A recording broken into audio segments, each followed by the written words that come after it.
Continuing in our Great Plays in Philosophy playlist, we come now to Rosencrantz and Guildenstern Are Dead by Tom Stoppard. This is a magnificent tragicomedy based on Hamlet, and a much more recent play. We've now reached the three plays that were going to be in this playlist that were more recent, that were, for lack of a better catch-all term, in the postmodern era. Okay, so Tom Stoppard's Rosencrantz and Guildenstern Are Dead is a tragicomedy based on Hamlet. Tom Stoppard also directed the film version. I think very highly of the film. And it's about Rosencrantz and Guildenstern Are Dead, these two characters from Hamlet. So at the end of Hamlet, the ambassador from England arrives and announces Rosencrantz and Guildenstern are dead. Plus, it's in the title, you know. Totally unnecessary spoiler alert. Our main characters are not going to survive this play. The play is a tragicomedy about what these two guys go through on the way to their death within the story of Hamlet. Their story is contained entirely within Hamlet, so they don't properly understand what's going on.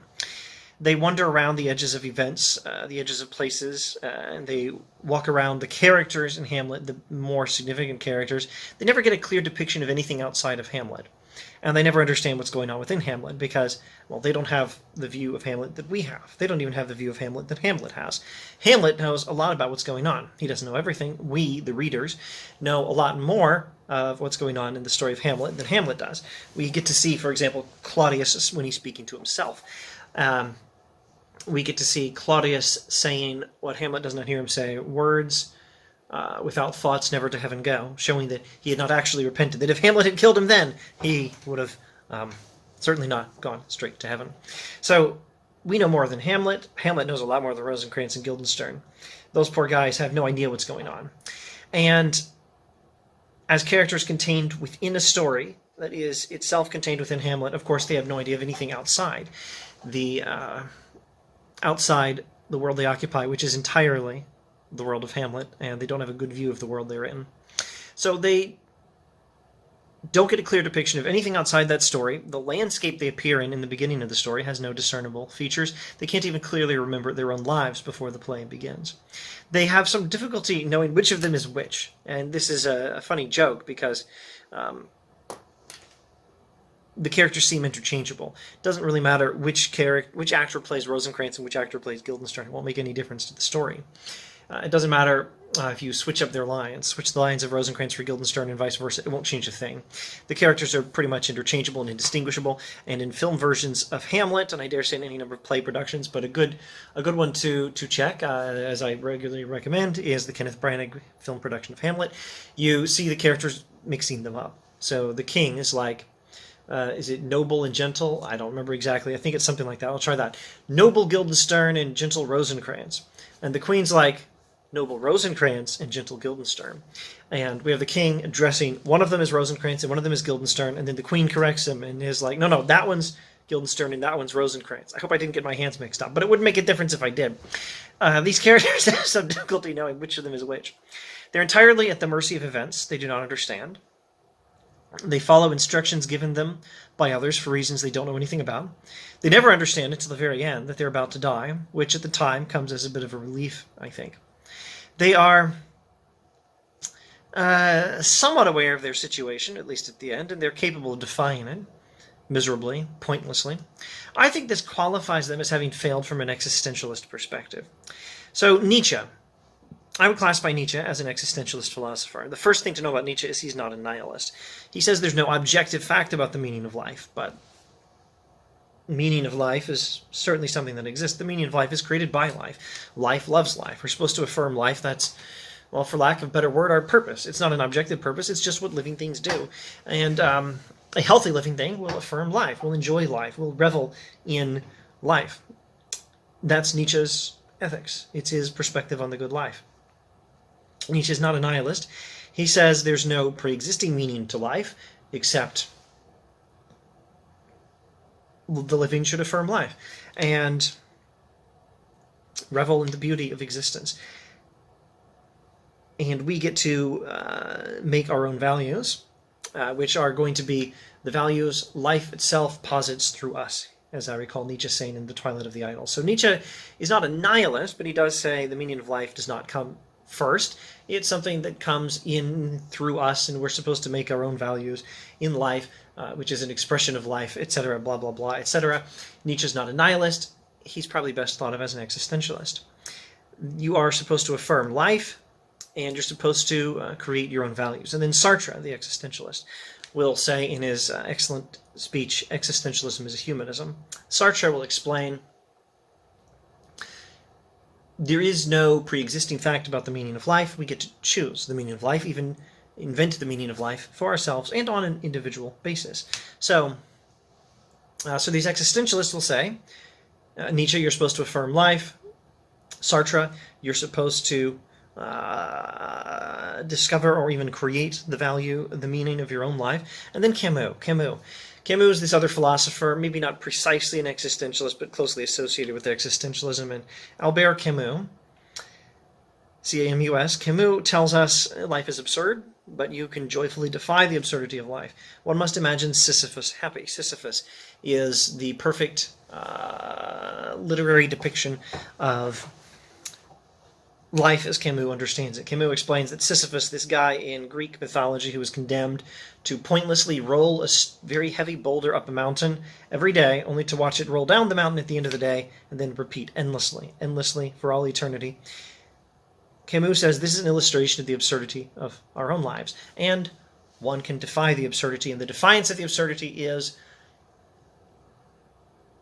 an occasion for joy for the rest of your life. One must imagine Sisyphus happy. Defy the absurdity of your circumstances. And I think Rosencrantz and Guildenstern fail to do this. Now, there is another character in the play who is much more in control, much more aware, I think, of what's going on. He is the chief actor, or the chief player. And he is a character in Hamlet, and he has a much bigger speaking role. He and Rosencrantz and Guildenstern all have much bigger speaking roles in Rosencrantz and Guildenstern Are Dead than they do in Hamlet. The chief player here seems to have some much higher level of awareness of what's going on. He probably knows he's in a play. He also seems to be in some amount of control of things. He's also, I think, much happier than Rosencrantz and Guildenstern. I speculate that the chief actor, the chief player, can be classified as an existentialist hero. He knows his life is meaningless, and he uses this knowledge to manage himself and what few things are under his control, never worrying about anything else. He is Camus' Sisyphus. Perhaps not. This is only a suggested interpretation.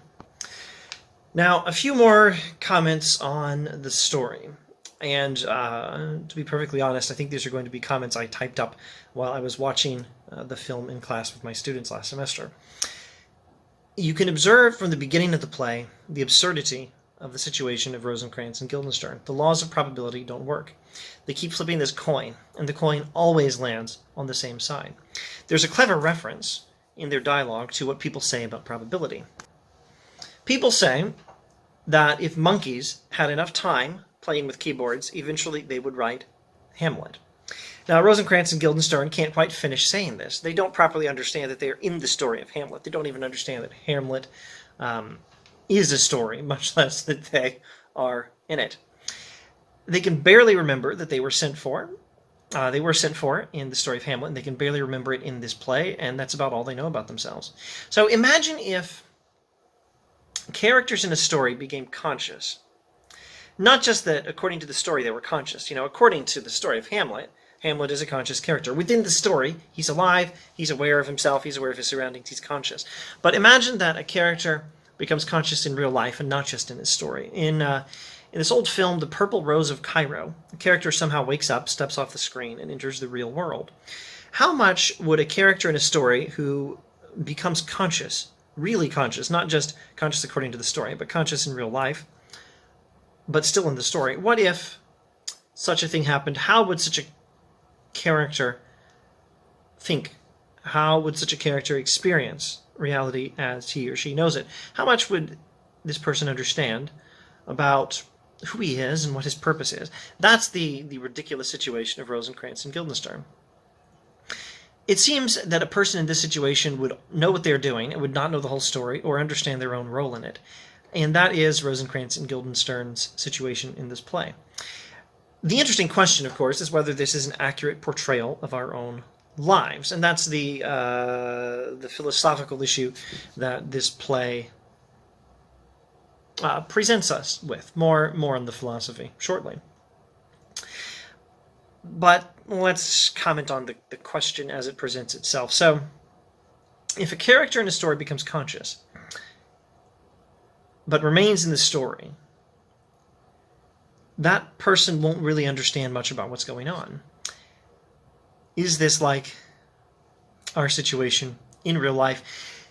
The traditional way of telling stories is to use stories to explain how things really are in the world. Lord of the Rings, Star Wars, Hamlet, Eumenides. These are stories that are telling us about life.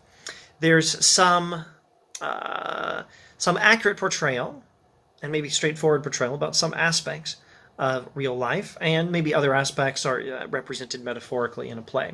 The story, or a film, or a book, whatever, the story makes sense to us. Lord of the Rings makes sense to us because it's accurately portraying some aspects of the world, and even if Tolkien didn't want us to read it as an allegory, you can still say that the evil of Sauron and the people fighting Sauron can find a useful role in our own lives as representations of, or at least, I gotta find the right words, or comparisons to things in real life, evils we have to face and ourselves as we try to face them. We're like hobbits facing Sauron. We're kind of like that when we face evil in the world. So the Lord of the Rings makes sense to us in these terms. But a story might not always make a lot of sense to a lesser character. A lesser character doesn't always have the same sort of knowledge a bigger character has. The story of Rosencrantz and Guildenstern are dead asks us to consider the perspective of Rosencrantz and Guildenstern, who play a sort of important role in the story. You know, they're part of Claudius' attempt to murder Hamlet, and they get killed in return for their foolish cooperation with Claudius. But they have no idea what's going on, and we're suddenly asked to consider their perspective, and it's kind of tragic, but it's also pretty hilarious. By doing this play invites us to consider whether a situation like this, where everything is absurd and the main characters have no control of their own lives, is also telling the truth about the world. Are our lives actually like that? And if they are, what can we do about it? Here's some words from the script. We have not been picked out simply to be abandoned, set loose to find our own way. We are entitled to some direction, I would have thought. We might say this expresses the human condition. We are set in the world, adrift and abandoned without any direction. Similarly, an actor, I think this is the chief player here, says, uncertainty is the normal state. You're nobody special. Telling Rosencrantz and Guildenstern, you're confused. Well, this is normal. You're not special. In fact, I think we have some dialogue here. Here's how it goes. The player says, the chief player says, uncertainty is the normal state. You're nobody special. Guildenstern says, but for God's sake, what are we supposed to do? And the actor says, relax, respond. That's what people do. You can't go through life questioning your situation at every turn. And Guildenstern continues, but we don't know what's going on or what to do with ourselves. We don't know how to act. The actor says, act natural. You know why you're here, at least. Guildenstern says, we only know what we're told, and that's little enough. And for all we know, it isn't even true. And the actor says, for all anyone knows, nothing is. Everything has to be taken on trust. Truth is only that which is taken to be true. There may be nothing behind it, but it doesn't make any difference so long as it is honored. So, this makes me think of Camus. The whole point of Camus is to say, yes, life is absurd, but we can rebel against the absurdity. And then the whole point of existentialism as articulated by Sartre is to say, there is no purpose of life at first. There's just the absurdity. But then we get to go and make our own meaning. So, if we had to take this play and say it represents a particular perspective, I really would have to go, I think, with existentialism. But I'm not at all sure it's meant to represent any particular perspective. It's brilliant, but I'm not entirely sure we're supposed to interpret it as having any particular meaning beyond the meaning of the story itself, which is entertaining enough. So more on that sort of thing in our next video on Waiting for Godot, or Godot. Another observation. All the talk in the play about acting and stages and great plays is amazingly complex and nuanced. Now, you won't necessarily lose anything by not understanding it. I think I personally understand probably less than a quarter of it. But there are any number of layers of references within the play to the play, and it's really, really interesting. In fact, let me comment now on how within Hamlet, we have a play. Hamlet is a play, but within the play, they put on a play. Hamlet has the actors put on a play. Well, there's the story of Hamlet, and then there's the play within Hamlet. Well, Rosencrantz and Guildenstern are Dead is a play within Hamlet. There's Hamlet, and then within the play of Hamlet is the play Rosencrantz and Guildenstern are Dead.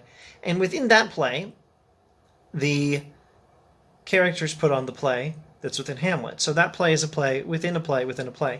The original play within Hamlet, within Rosencrantz and Guildenstern are Dead, which is within Hamlet. And then within that play, it turns out they act out a little bit more of Hamlet. So there's a lot of confusing layers here, and it's magnificent. There's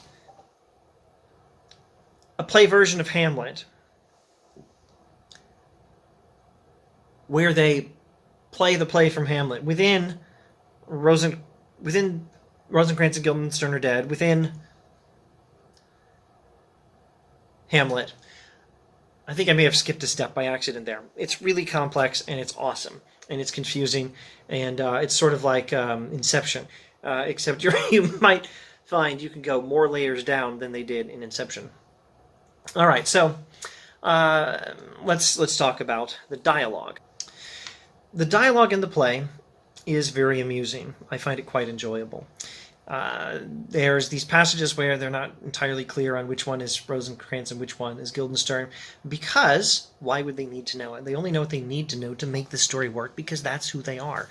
All they are is, I don't know what term I should use, all they are is parts of the machine, for lack of a better metaphor. All they are is parts of the machinery to make the story work. In fact, maybe plot device is the term I want. All they are is plot devices.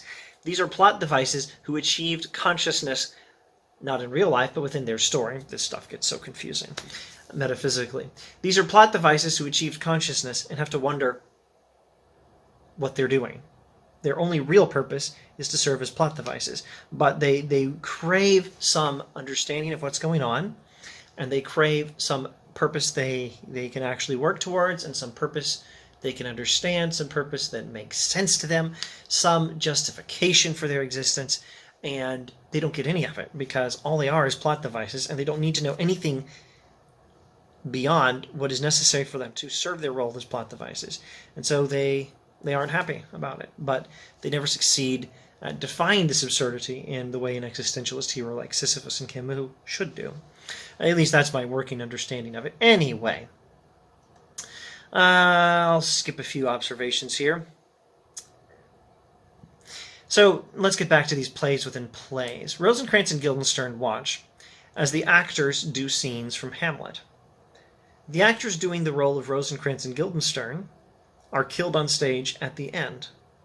And of course, Rosencrantz and Guildenstern are therefore watching a play depiction of their own impending death, and they have no idea what's going on. And, you know, it's kind of dark, but it's also kind of hilarious. One character, off the top of my head, I'd say Rosencrantz, but hang on, let me check. Okay, I think it is Rosencrantz. Rosencrantz actually gives Epicurus' argument that death is nothing to be afraid of, since if we're dead, we're not experiencing anything and therefore not suffering. Later in the script, Guildenstern references Socrates' views on death, although he doesn't quite get Socrates right. So there are philosophical arguments about death in this play about two characters who are swiftly heading towards death and don't even know it. So I'm not going to try to say maybe a little more precisely some of that stuff about the plays within the plays.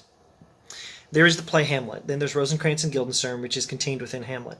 And contained within this play are the bits of play where the actors are doing Hamlet. And they even do the scene in Hamlet with the play. So it's a play, the play scene in Hamlet.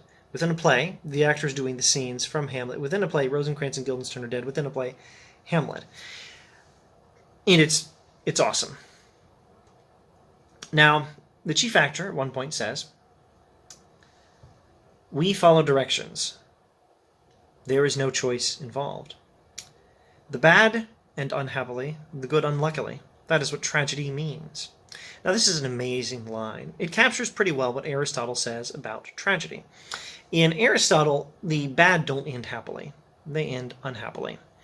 But the good don't end happily. What happens to the good is they end unluckily. They have some hamartia, a Greek term for sin or missing the mark. They have some character flaw, which contributes to their doom in tragedy as understood by Aristotle. But it's also the case that their doom doesn't come strictly from their character flaw. It also comes because of events outside of their control, bad luck, or causes not... luck is also defined by Aristotle as causes not fully understood by us. Causes outside their control are what bring about the doom of the good.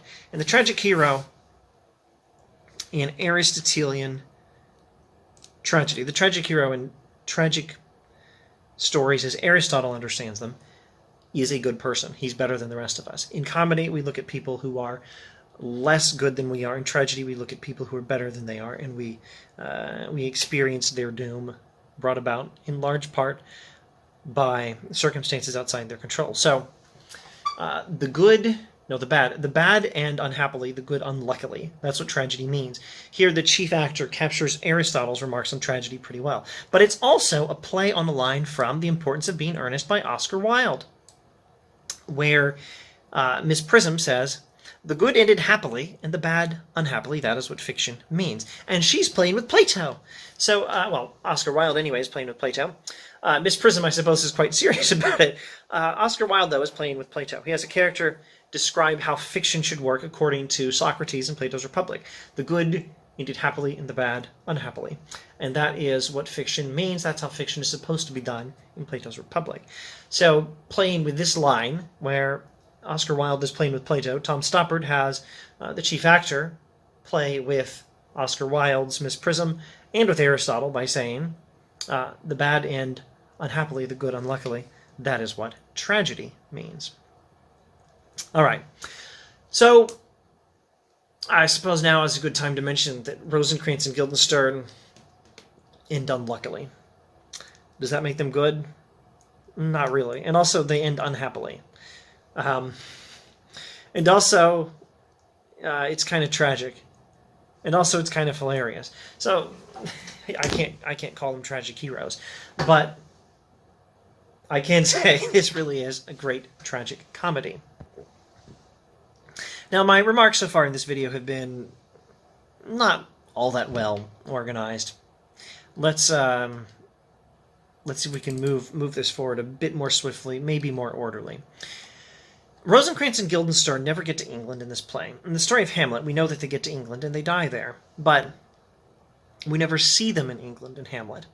And this play, Rosencrantz and Guildenstern Are Dead, takes place entirely within the play of Hamlet, where Rosencrantz and Guildenstern, even in their own story, are still serving pretty much just as plot devices. So, we don't see them in England. We do see them on the boat on the way to England, because you had an account of that in Hamlet. And then they're dead. They actually learn in this story what is in the letter from Claudius, and they do not help Hamlet. That's a fairly important point. One reason, in fact, probably the biggest single reason, you can't classify these as good guys. They're not heroes. They learn what is in the letter from Claudius, and they don't help Hamlet. Does this justify them being killed instead of Hamlet?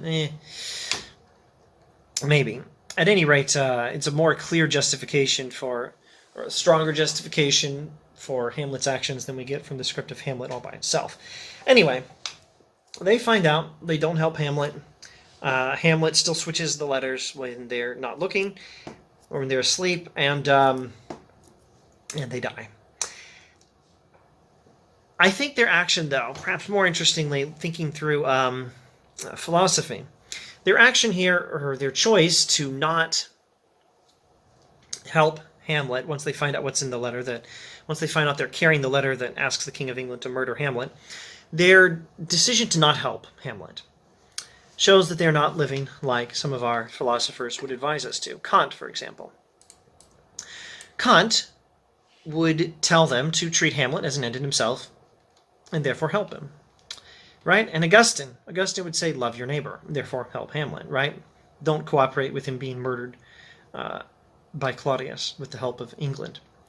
Sartre. Well, Sartre would at least advise them to make their own decisions in life rather than just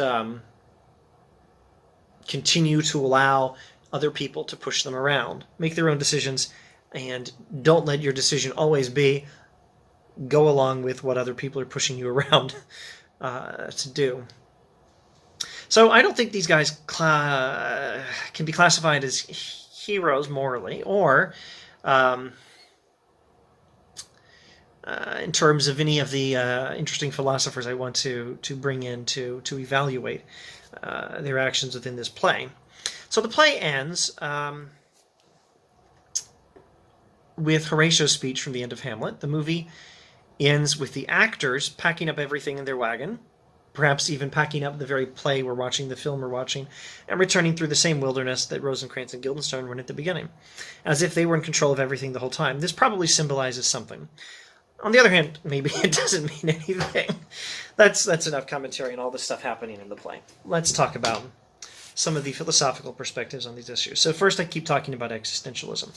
So existentialism says, and let's talk in particular about, not the question, is life absurd? Because that's something to evaluate in all the other videos on this channel, really. I mean, that's something we evaluate when we look at metaphysics, you know?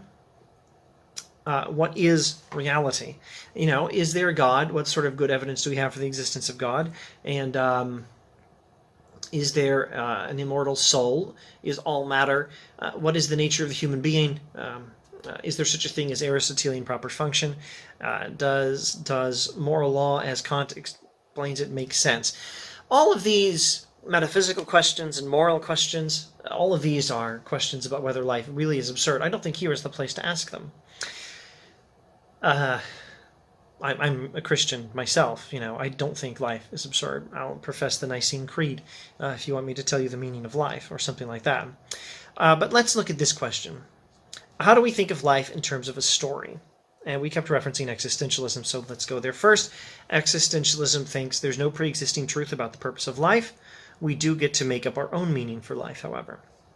So we are not part of a story told by God or by anyone else, and that does not mean there's no purpose in life. It means we get to tell our own stories. Or maybe I should phrase it this way. We are not part of a story told by God, but each of us can be, you can be and I can be, a part of a story told by oneself.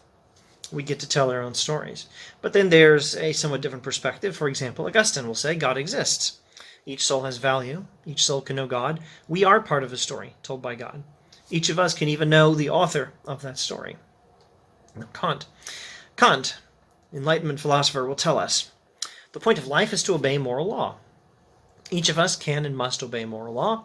There is still some disorder in the world in that happiness does not always align with morality. We should believe that God will fix this. However, we cannot be quite sure. So, in terms of stories, we are in a story where each of us, if we are good, actually can do well enough. But we should also believe that God will fix the story properly in the end, although we cannot know this for sure. So sort of like the Augustine model, but with less confidence that we know anything about the author of the story, or that we even know that we're in an orderly story at all. But like Augustine in that we are in a story that does make sense. There is an author of the story. That would be God, and God's benevolent. And then the Stoics. The Stoics will say, the point of life is to be virtuous. Each of us can and must do this, and virtue is sufficient for happiness. So you can interpret this in story terms, something like this. We are in a story where each of us, if we are good, can be happy, no matter what happens. So that's a very optimistic perspective. We're in a story, and it's going to work out okay for us. Rosencrantz and Guildenstern, if they had been virtuous, would have been happy, even in their death at the end of the story. So there you go. Those are some philosophical perspectives on what I think is a really interesting philosophical issue of this play, which is not, is life meaningless? Are our lives like this? But what sort of perspective on life as a story should we take?